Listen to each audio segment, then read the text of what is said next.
अरुणा जी, श्री बंटी संजय कुमार, हमारे प्रत्याशी और राष्ट्रीय महासचिव श्री के लक्ष्मण, राज्यसभा के सांसद और ओबीसी मोर्चा के अध्यक्ष महोदय श्री येटेला राजेंद्र कुमार जी, मलकागिरी से हमारे प्रत्याशी श्री धर्मपुरी जी, हमारे प्रत्याशी निजामाबाद से श्री बीवी पाटिल जी, जहीराबाद से प्रत्याशी श्री कोंडा विश्वेश्वर रेड्डी जी, चेवल्ला से प्रत्याशी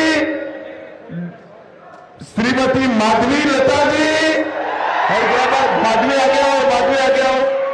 माधवी के लिए सब लोग ताली बजाओ।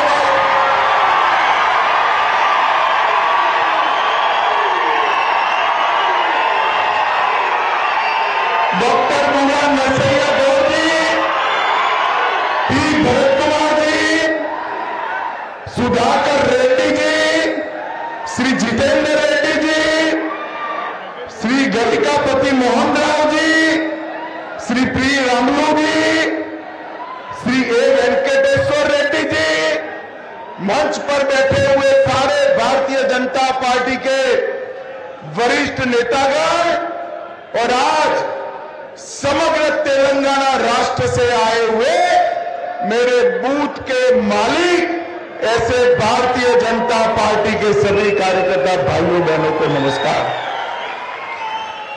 मित्रों, मुझे लगा कि इतनी धूप में किशन जी ने कार्यकर्ताओं को इकट्ठा किया है, क्या होगा, मगर आज यहां आपकी संख्या, आपका उत्साह और आपका हौसला देखकर ये निश्चित है मोदी जी तीसरी बार प्रधानमंत्री बनने जा रहे हैं।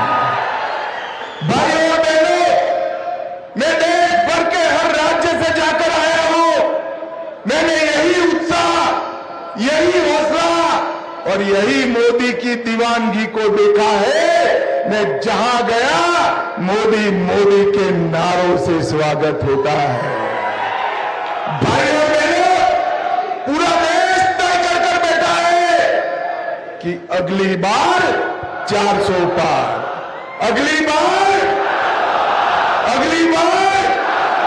मगर मैं आज तेलंगाना आया हूं, तेलंगाना की जनता को दो हाथ जोड़कर विनती करने के लिए और तेलंगाना के कार्यकर्ताओं का आह्वान करने के लिए 400 पार होने वाला है। उसमें तेलंगाना का 12 से ज्यादा कमल आना चाहिए।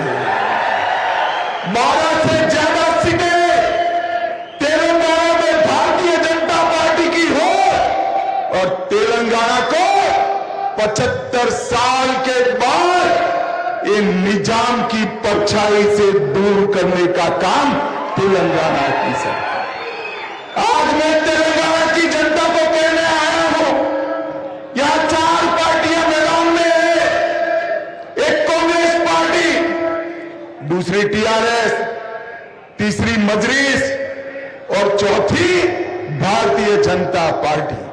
भाइयों और बहनों, मुझे बताओ, टीआरएस, कांग्रेस दोनों मजलिस से, निजाम के प्रभाव से तेलंगाना को मुक्त कर सकते हैं क्या? जो कर सकते हैं। ये दोनों मजलिस के एजेंडा पर चलते हैं। हमें लगा कि तेलंगाना की जनता ने कांग्रेस को मैंडेट दिया, शायद अब मजलिस का प्रभाव खत्म होगा। जैसे ही विधानसभा चालू हुई, आउट ऑफ वे जाकर सारे नियमों की धज्जी उड़ाकर मजलिस के नेता को टेम्पररी स्पीकर बनाकर कांग्रेस ने इनका सजदा करने की शुरुआत कर दी। ये दोनों पार्टियां हैदराबाद स्थापना दिन मना सकती है क्या? जोर से बोलो, मना सकती है क्या? सरदार पटेल का सम्मान कर सकती है क्या? नहीं कर सकते, क्योंकि ये वोट बैंक की लालच से डरते हैं हम भारतीय जनता पार्टी के कार्यकर्ता वोट बैंक से नहीं डरते हैं। हम तेलंगाना के कल्याण और तेलंगाना के सम्मान को समर्पित पार्टी है। भाइयों और बहनों, ये तीनों पार्टियां परिवारवादी पार्टियां। कांग्रेस पार्टी, आप देखें, जवाहरलाल नेहरू, इंदिरा गांधी, राजीव गांधी, सोनिया गांधी, अब राहुल गांधी, आगे भगवान जाने कौन गांधी। ये केसीआर के बाद KTR, KTR KCR, KCR KTR, और बड़े मियां तो बड़े मियां, छोटे मियां भी सुभान अल्लाह। ये मजलिस भी परिवारवादी पार्टी है। ये तीनों पार्टियों का लक्ष्य राजनीति में अपने बेटे बेटों का कल्याण करना है, बेटों बेटियों को कल्याण करना है। आप मुझे बताइए, जो अपने बेटे बेटियों के लिए काम करते हैं वो तेलंगाना के किसान का भला कर सकते हैं क्या? जो मुझे कर सकते हैं क्या? तेलंगाना के ओबीसी का भला कर सकते हैं क्या? तेलंगाना के युवाओं का भला कर सकते हैं क्या? तेलंगाना के युवा, किसान, महिला और ओबीसी दलित का भला केवल और केवल भारतीय जनता पार्टी कर सकती है, नरेंद्र मोदी कर सकती है। मित्रों, ये दोनों पार्टियां, कांग्रेस और टीआरएस, दोनों पार्टियां भ्रष्टाचार में लिप्त पार्टियां हैं। मैं आपको बताता हूं, रेवंत रेड्डी मेरी बात का जवाब दे।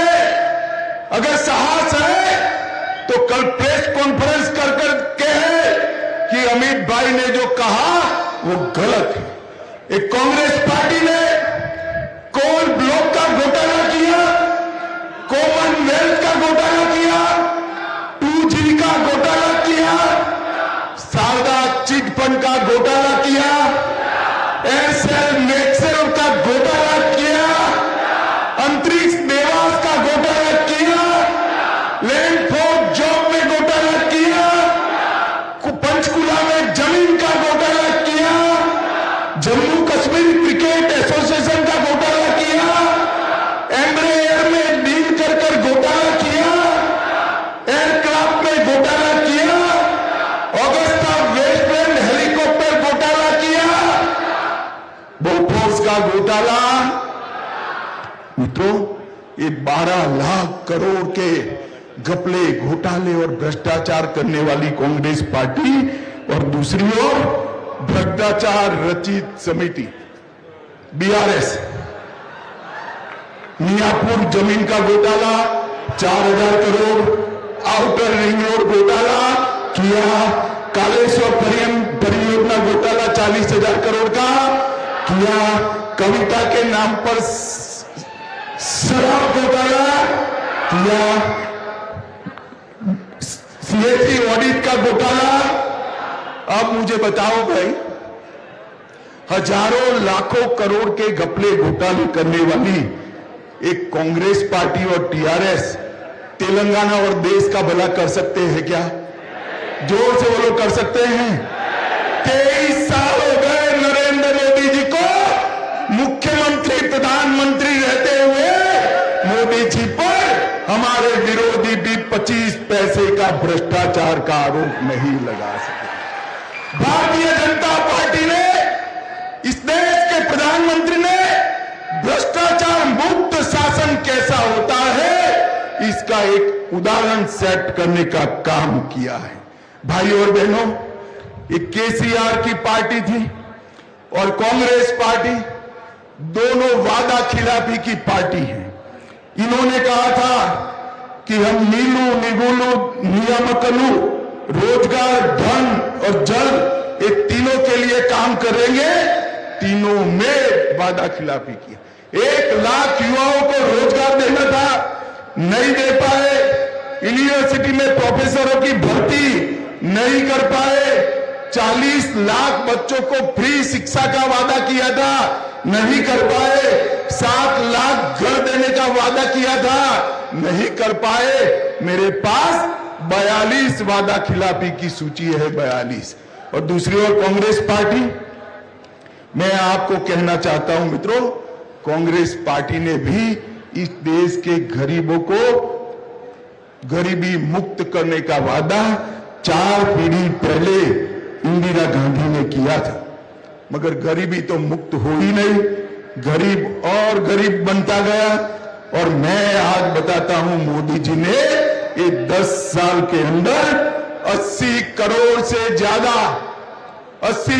से ज्यादा गरीबों को हर महीना 5 किलो अनाज मुफ्त में देने का काम नरेंद्र मोदी ने किया। 12 करोड़ से ज्यादा टॉयलेट बनाने का काम नरेंद्र मोदी ने किया। 4 करोड़ गरीबों को घर देने का काम नरेंद्र मोदी ने किया। 10 करोड़ माताओं बहनों को उज्ज्वला गैस देने का काम नरेंद्र मोदी ने किया। 14 करोड़ गरीबों के घर में नल से जल पहुंचाने का काम नरेंद्र मोदी ने किया। और 11 करोड़ किसानों को हर साल 6,000 रुपया ऑनलाइन भेजने का काम नरेंद्र मोदी जी ने किया। नरेंद्र मोदी जी ने 7 करोड़ गरीबों के जीवन में उजाला भरने का काम किया है। और साथ में मोदी जी ने हर गारंटी को पूरा किया है। मुझे बताओ भाइयों बहनों, ये कश्मीर हमारा है या नहीं है? अरे जो सब वो है या नहीं है? धारा 370 हटनी चाहिए थी या नहीं हटनी चाहिए थी? हमने वादा किया था, मोदी जी ने 5 अगस्त 2019 को धारा 370 को समाप्त कर और आज कश्मीर जिस लाल चौक में जाते हुए मिलिट्री के बगैर जा नहीं सकते थे, वहां तिरंगा फहर रहा है और वहां जन्माष्टमी भी मनाई जाती है। मुझे बताओ भाई और बहनों, अयोध्या में राम मंदिर बनना चाहिए था या नहीं बनना चाहिए था? 500 साल से रामलला अपमानित अवस्था में थे। 70 साल से कांग्रेस पार्टी ने रामलला को टेंट में रहने के लिए मजबूर किया, अटकाया, लटकाया, भटकाया, केस चलने नहीं दिया। मोदी जी के समय में केस भी समाप्त हुआ, भूमि पूजन भी हुआ और 22 जनवरी को रामलला का प्राण प्रतिष्ठा भी। भाइयों और बहनों, मैं कांग्रेस पार्टी को पूछना चाहता हूं, अगर आप चाहते तो इतने समय में ये गारंटी पूरी हो सकती थी या नहीं हो सकती थी? उन्होंने नहीं किया। मित्रों बताओ मुझे, 3 तलाक दूर कर मुस्लिम माताओं बहनों को सम्मान देना चाहिए या नहीं देना चाहिए? 3 तलाक जाना चाहिए या नहीं जाना चाहिए? कांग्रेस पार्टी ने 3 तलाक को कभी नहीं हटाया। वो ओवैसी से डरते हैं, वो वोट बैंक से डरते हैं। नरेंद्र मोदी जी ने 3 तलाक को समाप्त करने का काम नरेंद्र मोदी जी ने किया। भाइयों और बहनों, और मोदी जी ने देश को सुरक्षित करने का काम किया है। ये 10 साल तक कांग्रेस की सरकार थी, सोनिया मनमोहन की सरकार थी। पाकिस्तान से रोज आलिया, मालिया, जमालिया आते थे, बम धमाके करते थे और चले जाते थे, कोई कुछ नहीं बोलता था। मोदी जी के समय में भी 2 प्रयास हुए, उरी और पुलवामा में, मगर पाकिस्तान को मालूम नहीं था ये नरेंद्र मोदी सरकार है, भारतीय जनता पार्टी। 10 दिन में सर्जिकल स्ट्राइक और एयर स्ट्राइक कर पाकिस्तान के घर में घुसकर आतंकवादियों का सफाया करने का काम नरेंद्र मोदी जी ने किया। भाइयों और बहनों, अभी हमने कहा था कि हम सीएए लाएंगे, जो हमारे बांग्लादेश और पाकिस्तान से हिंदू, सिख, बौद्ध, जैन भाई बहन आए हैं, उनको नागरिकता देंगे। ये लोग विरोध करते हैं, मगर कल ही मोदी सरकार ने सीएए का वादा भी पूरा कर दिया। करोड़ों हिंदू, जैन, बौद्ध, सिख आसपास के देशों से आए थे, अफगानिस्तान से, पाकिस्तान से, बांग्लादेश से, उनको नागरिकता देने का काम कल नरेंद्र मोदी जी ने समाप्त कर दिया। जो अपने महिलाओं के सम्मान के लिए, अपने धर्म की रक्षा के लिए, अपने गौरव की रक्षा के लिए भारत की शरण में आए थे, इनको एक कांग्रेस वाले मजलिस, टीआरएस विरोध करते थे, नागरिकता नहीं देने देते थे। नरेंद्र मोदी जी ने इनको नागरिकता देकर उनको सम्मान के साथ जीने का उनका स्वप्न पूरा किया है। और एक गलत प्रेमियां फैला रहे, इस देश के अल्पसंख्यक भाइयों को कहना चाहता हूं, माताओं को कहना चाहता हूं, सीएए से किसी भी देश के नागरिक की नागरिकता जानी नहीं है। सीएए नागरिकता देने का कानून है, नागरिकता लेने का कानून नहीं है। ये ओवैसी भी झूठ बोल रहे हैं, खड़गे भी झूठ बोल रहे हैं, राहुल गांधी भी झूठ बोल रहे हैं कि इससे माइनॉरिटी की नागरिकता जाएगी।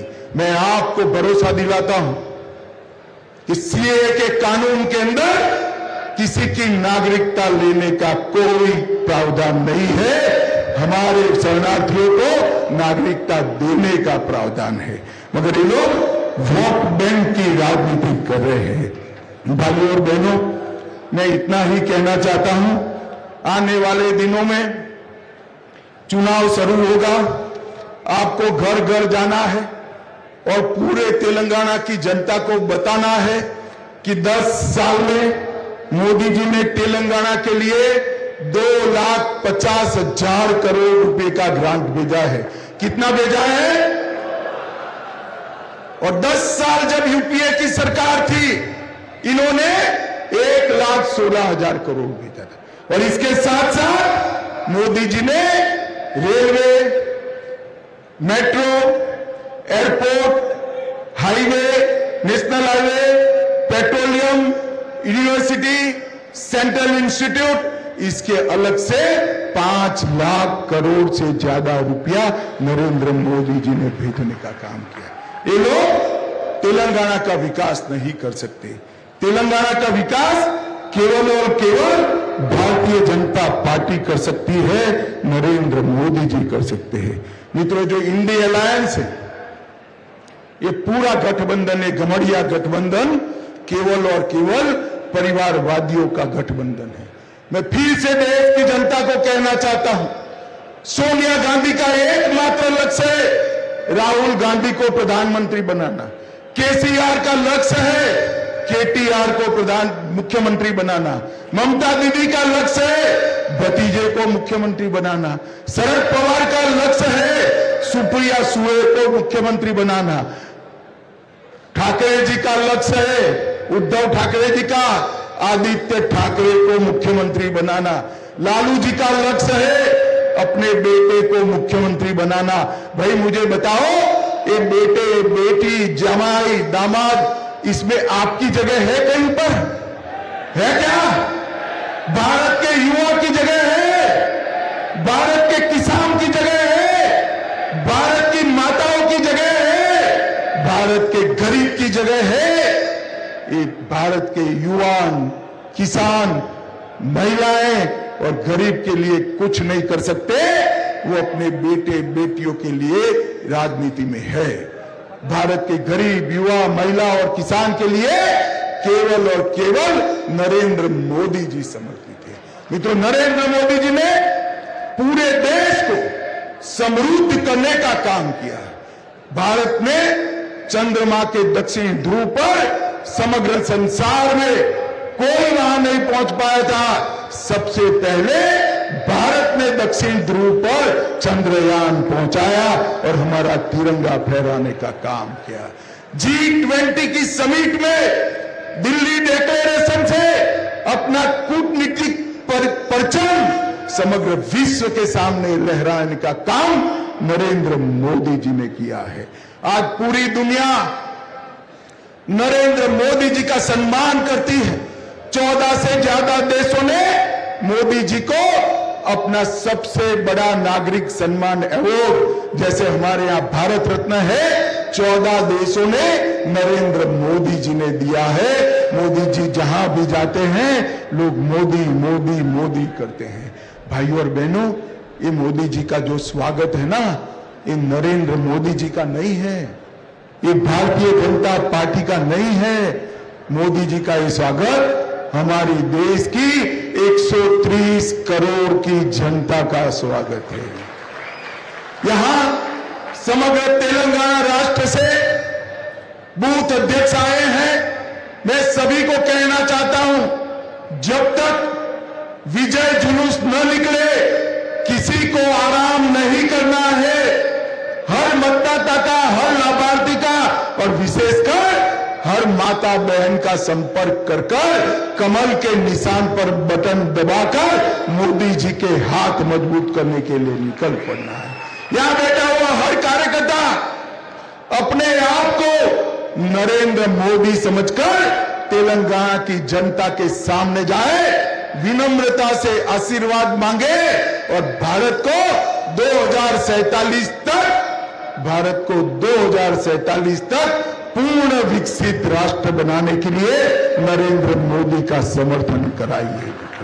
मैं आपको कहता हूं, मोदी जी ने गारंटी दी है कि 15 अगस्त 2047 को हमारा देश भारत, जब देश की आजादी की शताब्दी मनाई जाएगी, भारत आत्मनिर्भर होगा, भारत पूर्ण विकसित होगा और भारत माता विश्व गुरु के स्थान पर विराजमान होगी। ऐसा भारत बनाने के लिए हम सब ने आगे बढ़ना है। मुझे बताओ, ये जो 1.5-2 महीना है चुनाव का, आप सभी लोग आज से ही कमल के प्रचार में मोदी जी को प्रधानमंत्री बनाने के लिए निकल पड़ेंगे क्या? अरे जोर से बोलो, निकल पड़ेंगे क्या? तेलंगाना में 12 का आंकड़ा पार करेंगे क्या? 400 पार कराएंगे क्या? मोदी जी को फिर से प्रधानमंत्री बनाएंगे क्या? तो मेरे साथ दोनों हाथ उठाइए, उठाइए दोनों हाथ। 12 सीटें जीतने की संकल्प की मुट्ठी बींचे और विरोधियों के दिल दहल जाए ऐसे प्रचंड आवाज से बोलिए,